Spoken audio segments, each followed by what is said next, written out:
अभी तक दो चैप्टर पूरे हो गए हैं पहले पहले भाग के। उसमें एक में भूमिका को भी कवर कर लिया भगवान ने, साथ में विज्ञान भैरव तंत्र के। जी शिवम भैया धन्यवाद।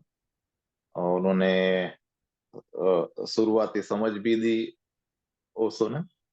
और दूसरे चैप्टर में सन्यासियों के कुछ प्रश्न थे, वो भी समझा दिए। कुल मिला के तंत्र का बेज रख दिया था, शिष्य की तैयारी कैसी होनी चाहिए ये भी बता दिया था।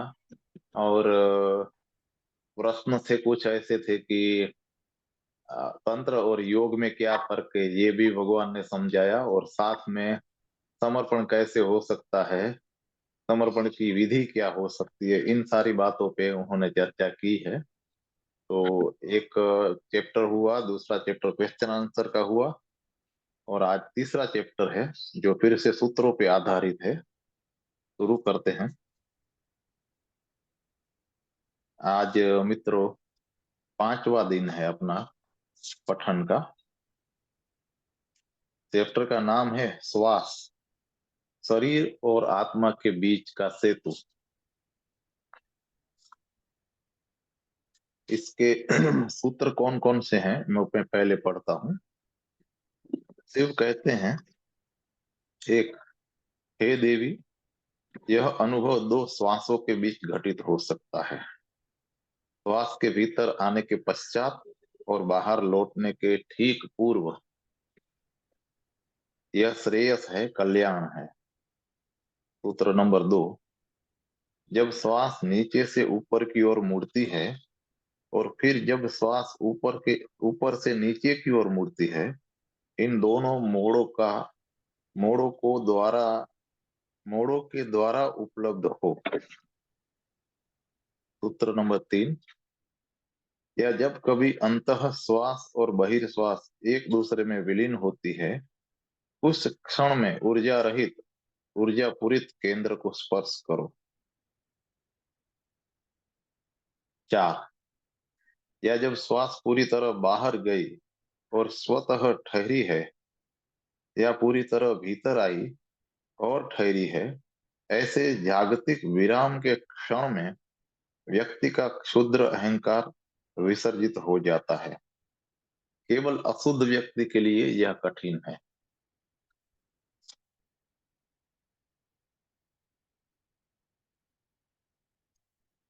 अब यहाँ से ये सारे सूत्र समझाते हैं, इसको मैं पढ़ता हूँ। सत्य सदा यही है, वह है, वही है। किसी भविष्य में उसे उपलब्ध नहीं करना है। तुम यही और अभी सत्य हो। इसलिए सत्य कोई ऐसी चीज नहीं है जिसे पैदा करना है। अच्छा, किसी मित्र का माइक ऑन है, सुभाष जी का। सुभाष भाई आपका भी माइक बंद कर दीजिए। चलिए मैं ही बंद कर दूं। धन्यवाद। तो इस बात को पूरी स्पष्टता के साथ, नहीं, आगे से है। इसलिए सत्य कोई ऐसी चीज नहीं है जिसे पैदा करना है, या जिसके लिए उपाय करना है, या जिसे खोजना है।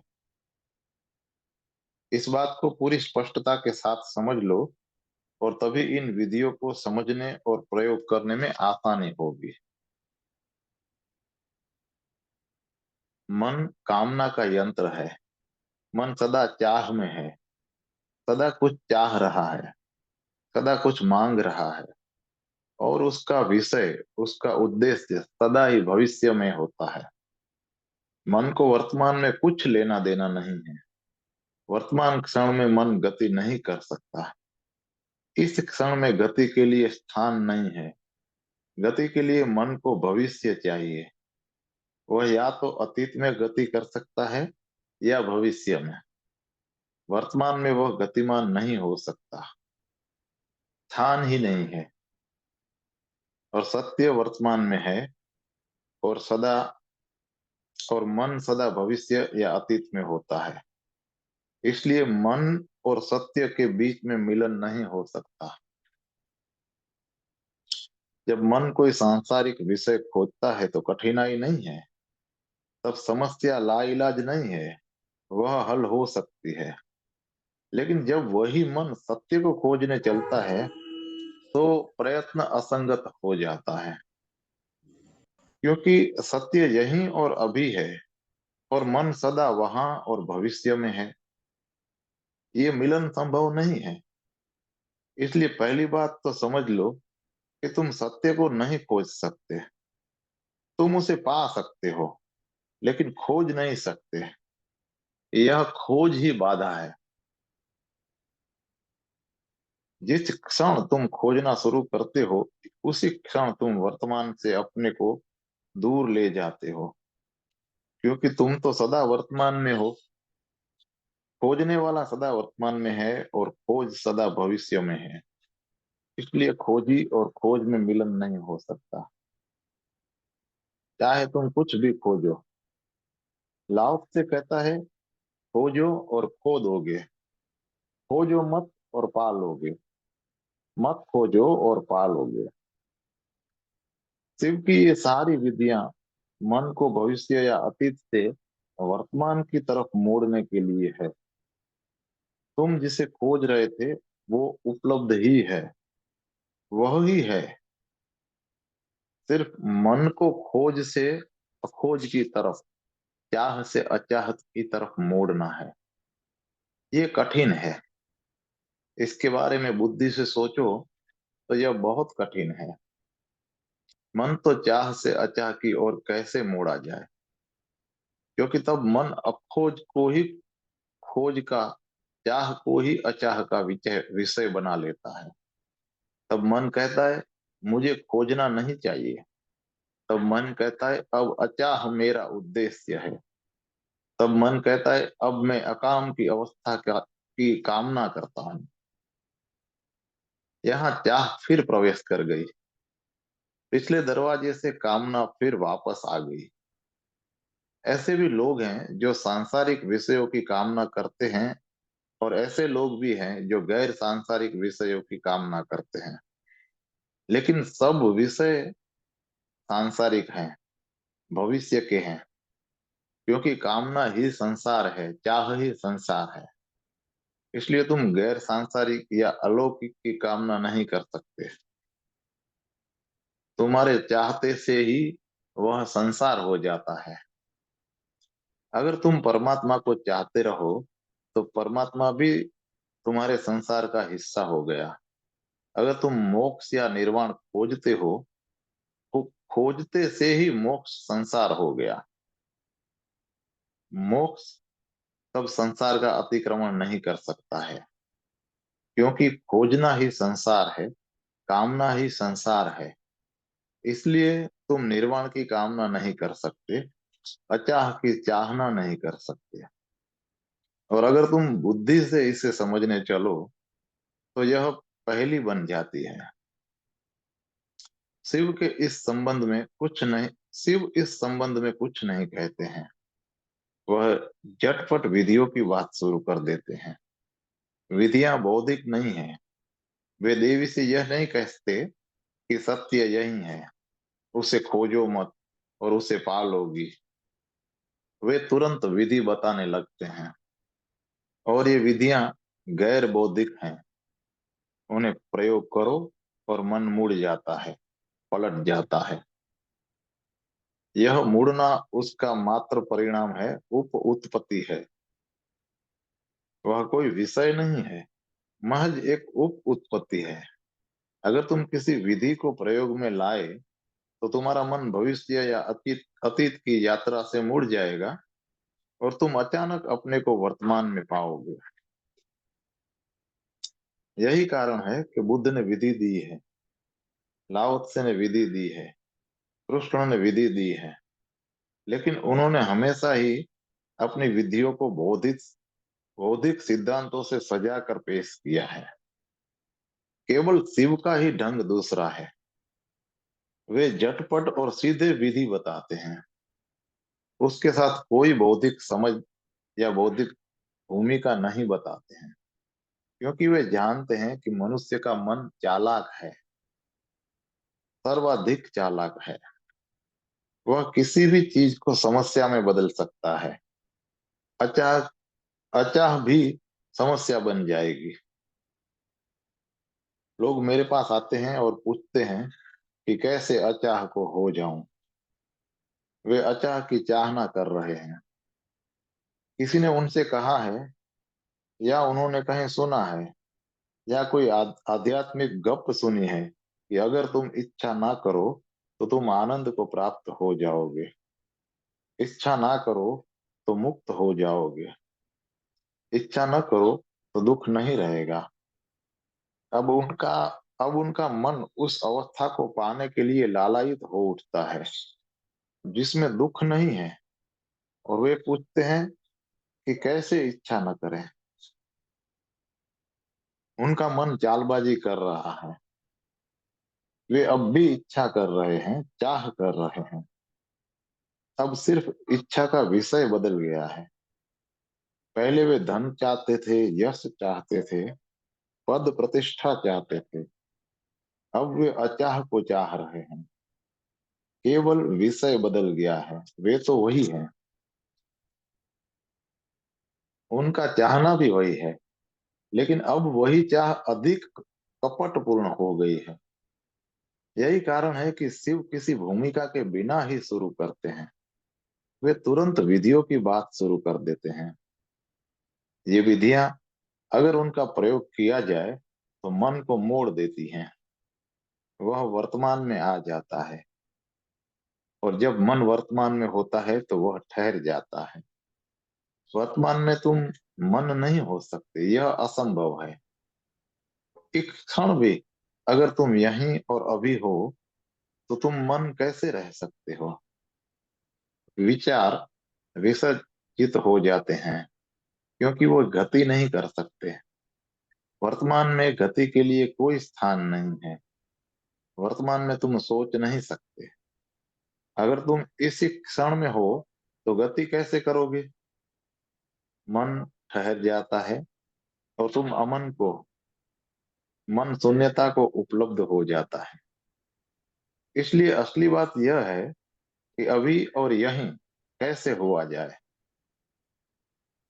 तुम चेष्टा करते हो, लेकिन सारी चेष्टा व्यर्थ होंगी, क्योंकि अगर तुम वर्तमान में होने का निश्चय करते हो तो वह निश्चय ही भविष्य में खिसक जाना हुआ। जब तुम पूछते हो कि वर्तमान में कैसे हुआ जाए, तो फिर तुम भविष्य के लिए ही पूछ रहे हो। यह क्षण तो इस जांच पड़ताल में बीत रहा है कि कैसे वर्तमान में अभी और यहीं हुआ जाए। वर्तमान क्षण पूछताछ में जा रहा है और तुम्हारा मन भविष्य के लिए सपने बुन रहा है। किसी दिन तुम उस अवस्था में होगे जहां कोई गति नहीं होगी, कोई चाह नहीं होगी, तब आनंद ही आनंद होगा। तो फिर वर्तमान में कैसे हुआ जाए। सिर्फ इसके संबंध में कुछ नहीं कहते हैं। वे सिर्फ विधि देते हैं। इसे तुम करते हो और अपने को अभी और यहीं पाते हो, और तुम्हारा अभी और यहीं होना ही सत्य है। तुम्हारा अभी और यहीं होना ही स्वतंत्रता है। तुम्हारा अभी और यहीं होना ही निर्वाण है। आरंभ की 9 विधियां श्वास की क्रिया से संबंध रखती हैं। इसलिए पहले हम श्वास की क्रिया के संबंध में थोड़ा समझ लें और फिर विधियों में प्रवेश करेंगे। तो विज्ञान भैरव तंत्र की 112 विधियों में से पहली 9 विधियां श्वास पे दी गई हैं। तो इस विधियों पे आने से पहले भगवान श्वास के बारे में कुछ समझाते हैं। हम जन्म के क्षण मृत्यु के क्षण तक निरंतर श्वास जन्म के क्षण से मृत्यु के क्षण तक निरंतर श्वास लेते रहते हैं। इन 2 बिंदुओं के बीच सब कुछ बदल जाता है। सब चीज बदल जाती है। कुछ भी बदले बिना नहीं रहता। लेकिन जन्म और मृत्यु के बीच श्वास की क्रिया अचल रहती है।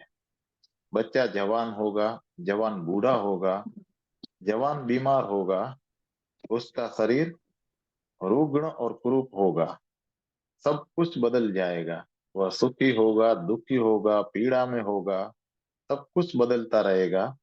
लेकिन इन दो बिंदुओं के बीच आदमी श्वास भर लेता रहेगा, चाहे और कुछ भी हो। तुम सुखी हो कि दुखी, जवान हो कि बूढ़े, सफल कि असफल, जो भी हो, यह अप्रासंगिक है।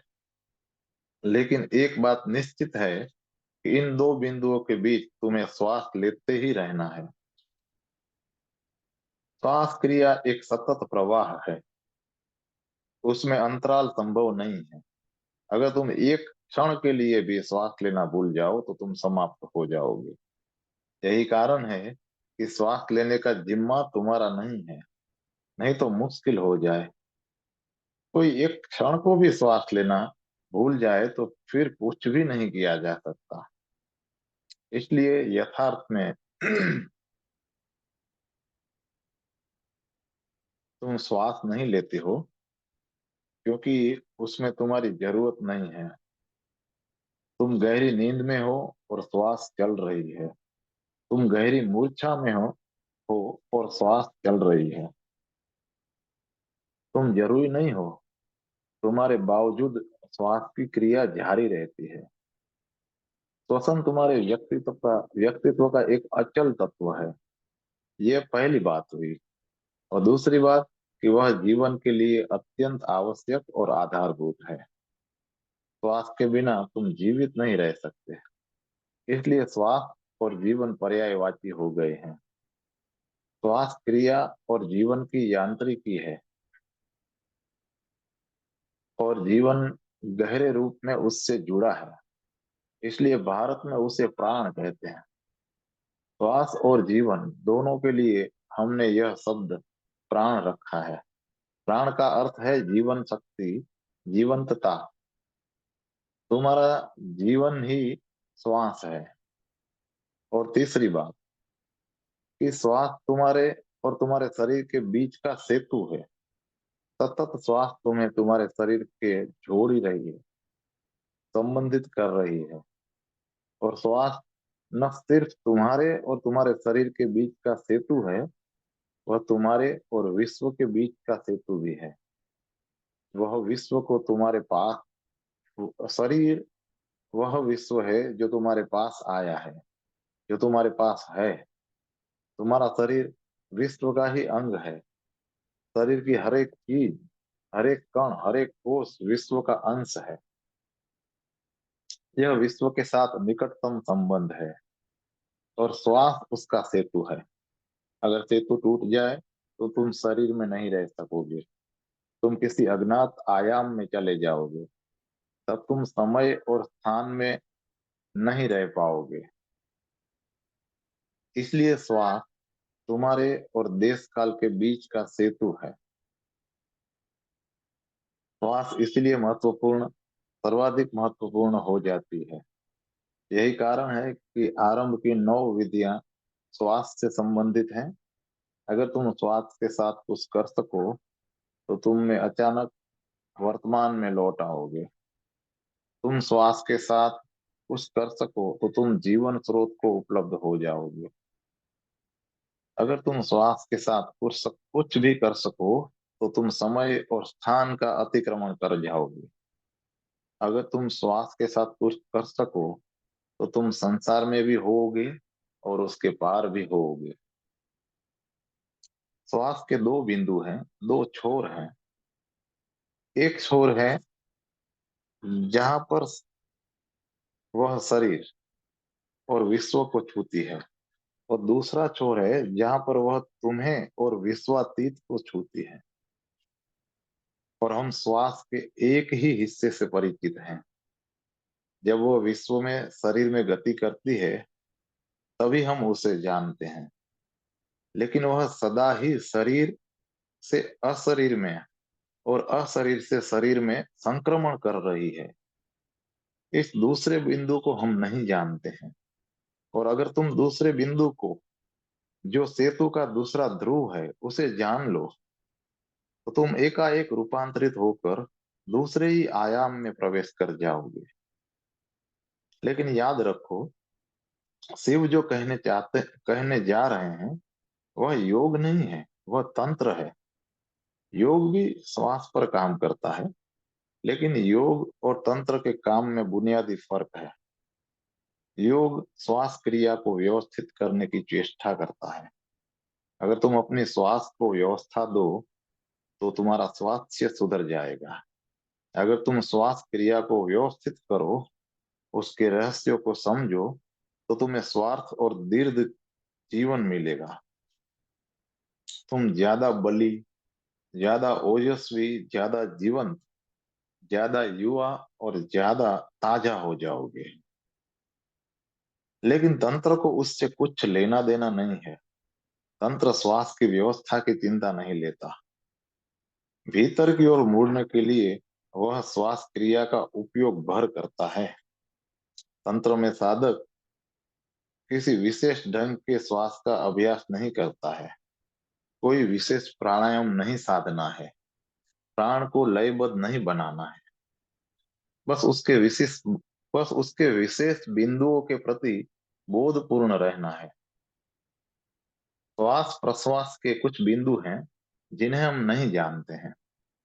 हम सदा सांस लेते रहते हैं, लेते रहेंगे।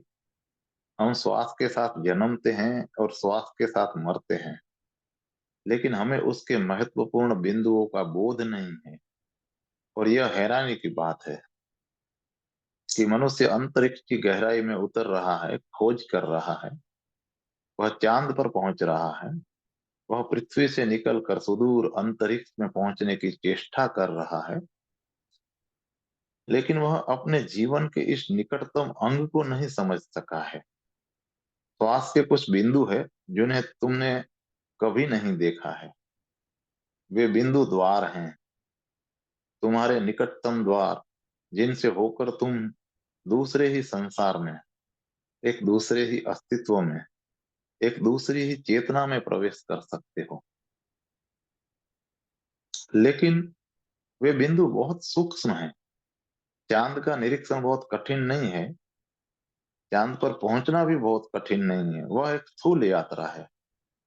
यंत्रीकरण हो, प्राविधि हो, ढेर सी सूचनाएं हो, और तुम चांद पर पहुंच जाओगे। श्वास की क्रिया तुम्हारी निकटतम चीज है, लेकिन जो चीज जितनी ही निकट होती है, उसे देखना उतना ही कठिन हो जाता है। जो चीज जितनी ही निकट हो, वह उतनी ही कठिन मालूम होती है। जो चीज जितनी ही प्रकट हो, वह उतनी ही कठिन मालूम होती है।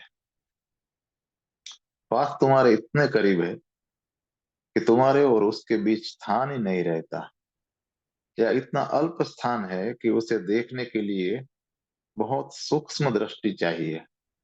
तभी तुम उन बिंदुओं के प्रति बोधपूर्ण हो सकोगे। और ये बिंदु इन विधियों के आधार हैं।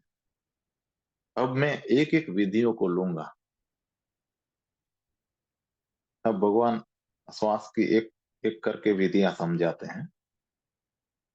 पहली, शिव उत्तर में कहते हैं, हे देवी, यह अनुभव दो श्वासों के बीच घटित होता है। श्वास के भीतर आने और पश्चात बाहर लौटने के ठीक पूर्व श्रेयस है, कल्याण है। यह विधि है। हे देवी, यह अनुभव को दो श्वासों के बीच घटित हो सकता है। जब श्वास भीतर अथवा नीचे को आती है, उसके बाद, और जब फिर श्वास बाहर लौटने के ठीक पूर्व, यह श्रेयस है। इन दो बिंदुओं के बीच होशपूर्ण होने से घटना घटती है। जब तुम्हारी श्वास भीतर आए, तो उसका निरीक्षण करो। उसके फिर बाहर या ऊपर के लिए मुड़ने के पहले एक क्षण के लिए या क्षण के हजारवें भाग के लिए श्वास बंद हो जाती है। श्वास भीतर आती है और वहां एक बिंदु है जहां वह ठहर जाती है। फिर श्वास बाहर जाती है, और जब बाहर जाती है, तो फिर वहां भी एक क्षण के लिए या एक क्षण के अंश के लिए ठहर जाती है। और फिर वह भीतर के लिए लौटती है। श्वास के भीतर या बाहर के मुड़ने के पहले एक क्षण है जब तुम श्वास नहीं लेते हो। उसी क्षण में घटना घटनी संभव है, क्योंकि जब तुम श्वास नहीं लेते हो तो तुम संसार में नहीं होते हो। समझ लो कि जब तुम श्वास नहीं लेते हो तब तुम मृत हो। तुम तो हो, लेकिन मृत। लेकिन यह क्षण इतना छोटा है कि तुम उसे कभी देख नहीं पाते। तंत्र के लिए प्रत्येक बहिर्गामी श्वास मृत्यु है और प्रत्येक नई श्वास पुनर्जन्म है। भीतर आने वाली श्वास पुनर्जन्म है और बाहर जाने वाली श्वास मृत्यु है। बाहर जाने वाली श्वास मृत्यु का पर्याय है। अंदर आने वाली श्वास जीवन का पर्याय है। इसलिए प्रत्येक श्वास के साथ तुम मरते हो और फिर जन्म लेते हो। दोनों के बीच का अंतराल बहुत क्षणिक है, लेकिन पैनी दृष्टि, शुद्ध निरीक्षण और अवधान से उसे अनुभव किया जा सकता है। और यदि तुम उस अंतराल को अनुभव कर सको तो शिव कहते हैं कि श्रेयस उपलब्ध है। तब और किसी चीज की जरूरत नहीं है। तब तुम आप्त काम हो गए। तब तुम जान लिया, घटना घट गई। तो आंख को प्रशिक्षित नहीं करना है। वह जैसी है उसे वैसी ही रहने दो। फिर इतनी सरल विधि क्यों? सत्य को जानने को ऐसी सरल विधि। सत्य को जानना उसको जानना है जिसका न जन्म है न मरण। उस शाश्वत को जानना है जो सदा से है। तुम बाहर जाते श्वास को जान सकते हो, तुम भीतर आते श्वास को जान सकते हो, लेकिन तुम दोनों के अंतराल को कभी नहीं जानते। प्रयोग करो और तुम उस बिंदु को पा लोगे। उसे अवश्य पा सकते हो। वह है। तुम्हें या तुम्हारी संरचना में कुछ जोड़ना नहीं है। वह है ही। सब कुछ है, सिर्फ बोध नहीं है। कैसे प्रयोग करो? पहले भीतर आने वाले श्वास के प्रति होश पूर्ण बनो। उसे देखो, सब कुछ भूल जाओ और आने वाले श्वास को, उसके यात्रा पथ को देखो। जब श्वास नासापुटों को स्पर्श करे तो उसे महसूस करो। श्वास को गति करने दो और पूरी सजगता से उसके साथ यात्रा करो। श्वास के साथ ठीक कदम से कदम मिलाकर नीचे उतरो। न आगे जाओ और न पीछे पड़ो। उसका साथ न छूटे। बिल्कुल साथ साथ चलो। स्मरण रहे, न आगे जाना है और न छाया की तरफ पीछे चलना है। समांतर चलो, युगपथ। श्वास और सजगता को एक हो जाने दो। श्वास नीचे आते हो, श्वास नीचे आती है तो तुम भी नीचे आ जाओ। और तभी उस बिंदु को पा सकते हो जो श्वास, दो श्वासों के बीच में है। यह आसान नहीं है। श्वास के साथ अंदर जाओ, श्वास के साथ बाहर आओ। बुद्ध ने इसी विधि का प्रयोग विशेष रूप से किया, इसलिए यह बौद्ध विधि बन गई। बौद्ध शब्दावली में इसे अनापान सति योग कहते हैं। और स्वयं बुद्ध की आत्म उपलब्धि इस विधि पर ही आधारित थी। संसार के सभी धर्म, संसार के सभी दृष्टा किसी न किसी विधि के जरिए मंजिल पर पहुंचे हैं। और वे सब विधियां इन 112 विधियों में शामिल हैं। यह पहली विधि बौद्ध विधि है। दुनिया इसे बौद्ध विधि के रूप में जानती है, क्योंकि बुद्ध इसके द्वारा निर्वाण को उपलब्ध हुए थे। बुद्ध ने कहा है, अपने श्वास प्रश्वास के प्रति सजग रहो। अंदर आती जाती श्वास के प्रति होश रखो। बुद्ध अंतराल की चर्चा नहीं करते, क्योंकि उसकी जरूरत नहीं है। बुद्ध ने सोचा और समझा कि अगर तुम अंतराल की दो श्वासों के बीच के विराम की फिक्र करोगे तो उससे तुम्हारी सजगता खंडित होगी। इसलिए उन्होंने सिर्फ यह कहा है कि होश रखो, जब श्वास भीतर जाए तो तुम भी उसके साथ भीतर जाओ, जब श्वास बाहर आए तो तुम भी उसके साथ बाहर आओ। इतना ही करो, श्वास के साथ साथ तुम भी भीतर बाहर चलते रहो। विधि के दूसरे हिस्से के संबंध में बुद्ध कुछ भी नहीं कहते। इसका कारण है, कारण यह है कि बुद्ध बहुत साधारण लोगों से, सीधे साधे लोगों से बोल रहे थे। वे उनसे अंतराल की बात करते तो उससे लोगों में अंतराल को पाने की एक अलग कामना निर्मित हो जाती, और यह अंतराल को पाने की कामना बोध में बाधा बन जाती। क्योंकि अगर तुम अंतराल को पाना चाहते हो तो तुम आगे बढ़ जाओगे, श्वास भीतर आती रहेगी और तुम उससे आगे निकल जाओगे, क्योंकि तुम्हारी दृष्टि अंतराल पर है, जबकि अंतराल भविष्य में है। बुद्ध कभी चर्चा नहीं करते इसकी, इसलिए बुद्ध की विधि आधी विधि है, लेकिन दूसरा हिस्सा अपने आप ही चला आता है। अगर तुम श्वास के प्रति सजगता का, बोध का अभ्यास करते गए तो एक न एक दिन अनजाने ही तुम अंतराल को पा लोगे। क्योंकि जैसे जैसे तुम्हारा बोध तीव्र होगा, गहरा और सघन होगा, जैसे जैसे तुम्हारा बोध स्पष्ट आकार लेगा, जब सारा संसार भूल जाएगा, बस श्वास का आना जाना ही एकमात्र बोध रह जाएगा, तब अचानक तुम अंतराल को अनुभव करोगे जिसमें श्वास नहीं है। अगर तुम सूक्ष्मता से श्वास प्रश्वास के साथ यात्रा कर रहे हो तो उस स्थिति के प्रति अबोध कैसे रह सकते हो जहां श्वास नहीं है। वह क्षण आ ही जाएगा जब तुम महसूस करोगे कि अब श्वास न आती है न जाती है, श्वास क्रिया बिल्कुल ठहर गई है। और उसी ठहराव में श्रेयस का वास है। यह एक विधि लाखों करोड़ों लोगों को पर्याप्त है। सदियों तक समूचा एशिया इस एक विधि के साथ जिया और उसका प्रयोग करता था।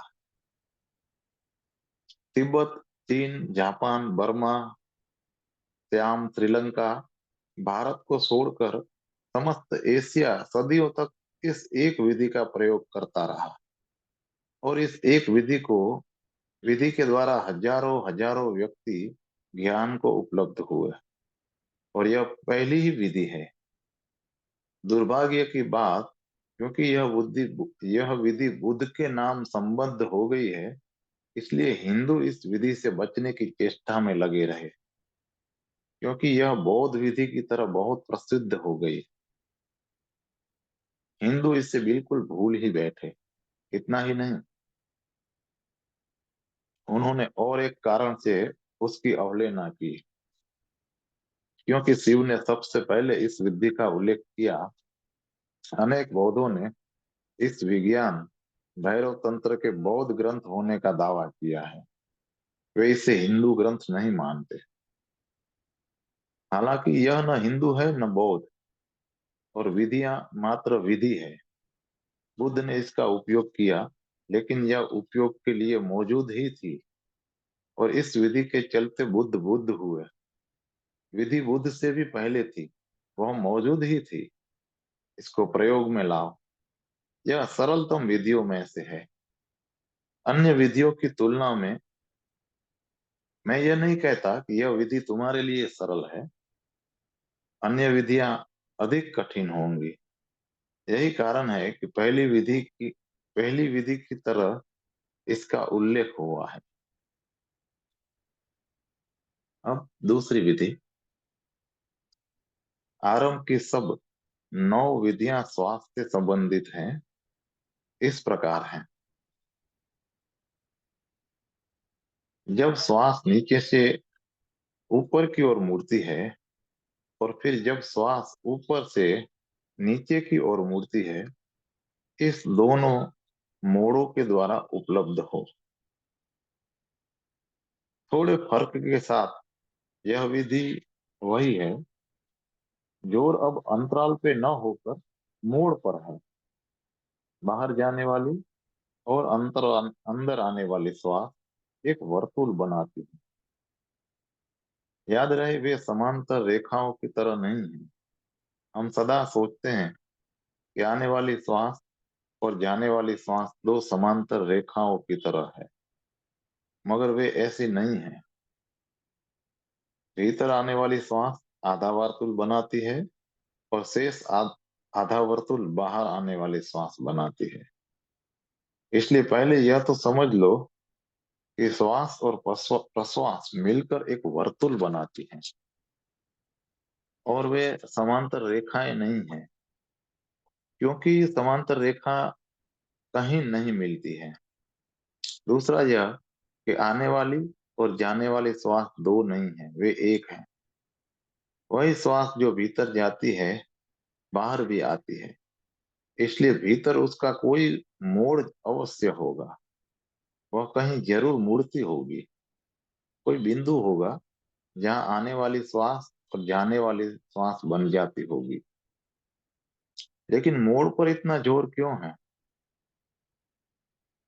क्योंकि शिव कहते हैं, जब श्वास नीचे से ऊपर की ओर मुड़ती है और फिर जब श्वास ऊपर से नीचे की ओर मुड़ती है, इन दोनों मोड़ों के द्वारा उपलब्ध हो।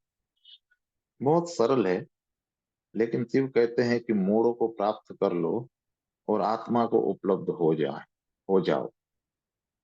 लेकिन मोड़ क्यों? अगर तुम कार चलाना चाहते हो, जानते हो, तो तुम्हें गियर का पता होगा। हर बार जब तुम गियर बदलते हो तो तुम्हें न्यूट्रल गियर से गुजरना पड़ता है, जो कि गियर बिल्कुल नहीं है। तुम पहले गियर से दूसरे गियर में जाते हो और दूसरे से तीसरे गियर में, लेकिन सदा तुम न्यूट्रल गियर से होकर ही जाते हो। वह न्यूट्रल गियर घुमाव का बिंदु है, वह मोड़ है। उस मोड़ पर पहला गियर दूसरा बन जाता है और दूसरा तीसरा बन जाता है। वैसे ही जब तुम्हारी सांस भीतर आती है और घूमने लगती है, तो उस वक्त यह न्यूट्रल गियर में होती है। नहीं तो वह नहीं घूम सकती। उसे तटस्थ क्षेत्र से गुजरना पड़ता है। उस तटस्थ क्षेत्र में तुम न तो शरीर हो और ना ही मन हो, न शारीरिक हो न मानसिक हो, क्योंकि शरीर तुम्हारे अस्तित्व का एक गियर है और मन उसका दूसरा गियर है। तुम एक गियर से दूसरे गियर में गति करते हो, इसलिए तुम्हें एक न्यूट्रल गियर की जरूरत है, जो न शरीर हो और न मन हो। उसे उस तटस्थ क्षेत्र में तुम मात्र हो, मात्र अस्तित्व, शुद्ध, सरल, अशरीरी और मन से मुक्त।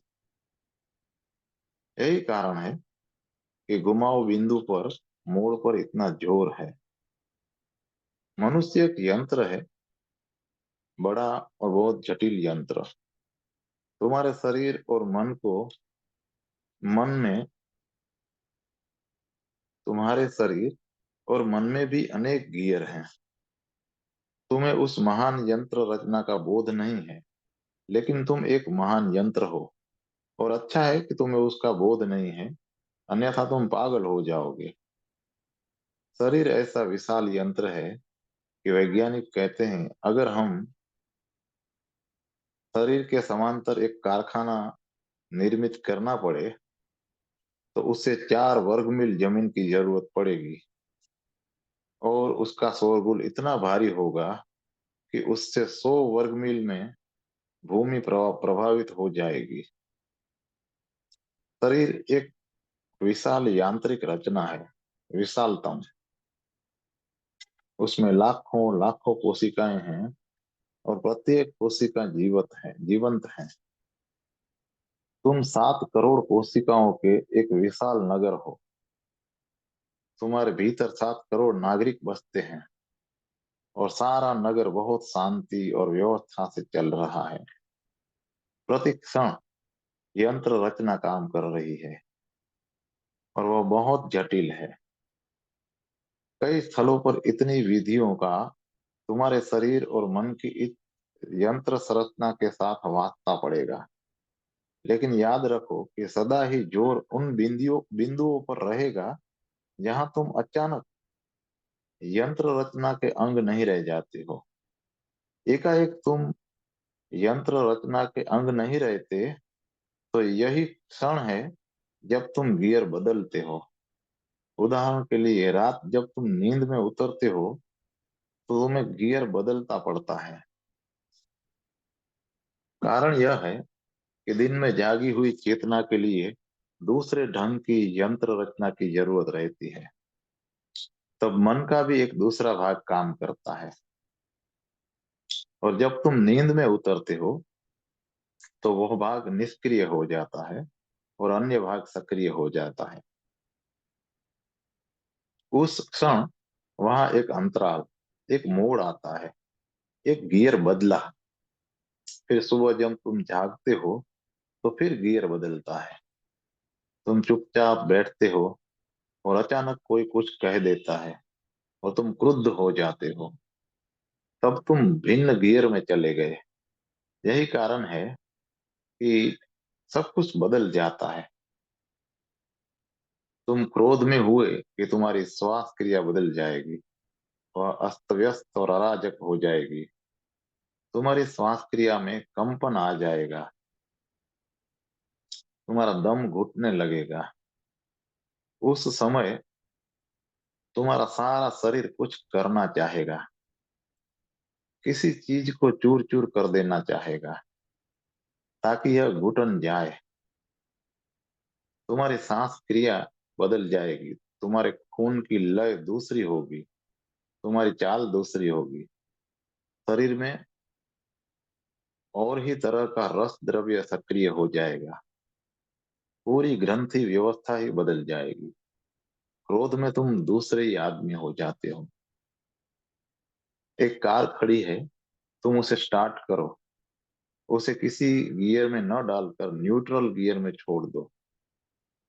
गाड़ी हिलेगी, कांपेगी, लेकिन चल तो सकती नहीं। वह गर्म हो जाएगी। इसी तरह क्रोध में नहीं कुछ कर पाने के कारण तुम गर्म हो जाते हो। यंत्र रचना तो कुछ करने के लिए सक्रिय है और तुम्हें तुम उसे कुछ करने नहीं देते, तो उसका गर्म हो जाना स्वाभाविक है। तुम यंत्र रचना हो, लेकिन मात्र यंत्र रचना ही नहीं हो, उससे कुछ अधिक भी हो। उस अधिक को खोजना है। जब तुम गियर बदलते हो तो भीतर सब कुछ बदल जाता है। जब तुम गियर बदलते हो तो एक मोड़ आता है। शिव कहते हैं, जब श्वास नीचे से ऊपर की ओर मुड़ती है और फिर जब श्वास ऊपर से नीचे की ओर मुड़ती है, इस दोनों मोड़ के द्वारा उपलब्ध हो। मोड़ पर सावधान हो जाओ, सजग हो जाओ।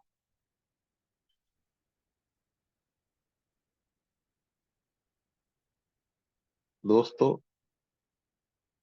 4:15 हुई है। हम आज यहीं पे विराम लेते हैं। पेज नंबर 53 से बाकी रहा। आप सबका बहुत बहुत धन्यवाद।